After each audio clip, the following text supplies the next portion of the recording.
Meanwhile, those Chinese tariffs going to effect tonight, midnight tonight. China, of course, warning of retaliation. Joining us now, Tim Phillips with Americans for Prosperity. Now, Tim, I know you're no fan of tariffs, but the big question, of course, is how do we curb China's belligerence, which has gone on for a long time on the Republican and Democratic presidents. It looks like statescraft, the usual buttoned-up statescraft, and you meet and you shake hands and you point fingers. It hasn't worked.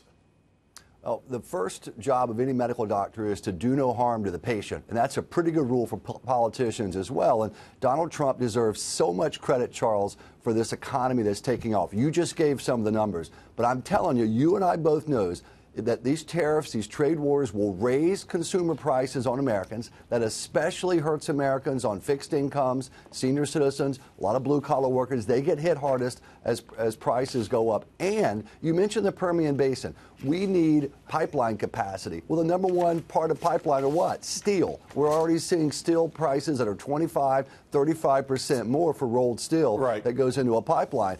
Well, don't harm this economy that's taking off.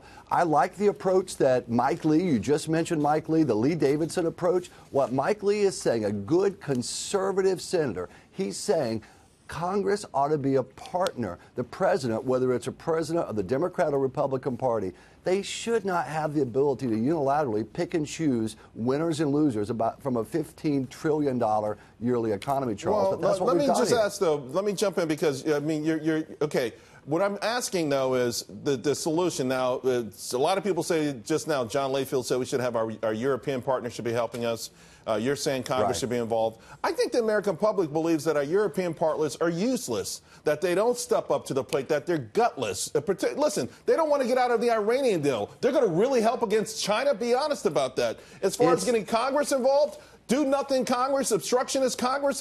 President Trump will be wasting his time trying to get everyone involved. I understand where you're coming from, but what's the answer? How do we get China to stop if we don't take this approach? What else would they respect? I'm telling you, it's engagement. The Trans-Pacific Partnership was not a perfect agreement. We all know that. It had real problems. But agreements like that are far better than having guys or gals sitting in an office in Washington, D.C. and saying, okay, let's protect steel, but we'll let these other guys, soybean farmers maybe in America, we'll let them get pounded by the retaliatory takeoff from these trade wars. We can't give politicians of either party, even good folks who are doing some good things, that much power, which is what we're doing with these trade wars and these tariffs. And they're not a good thing. We need more engagement. And protectionism, Charles, you and I both know it. It always feels good. You get to kind of beat your chest as a leader and go, I'm going to stick it to those guys.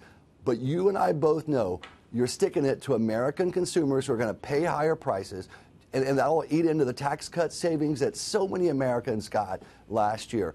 Good things are happening in this economy, due in large part to the president. And let's not undermine it with these tariffs. They're the wrong way to go. Engagement may not be as fun and as sexy, but it's a better, more productive way to go. You know, we'll see what happens. I don't want to say that this way is wrong.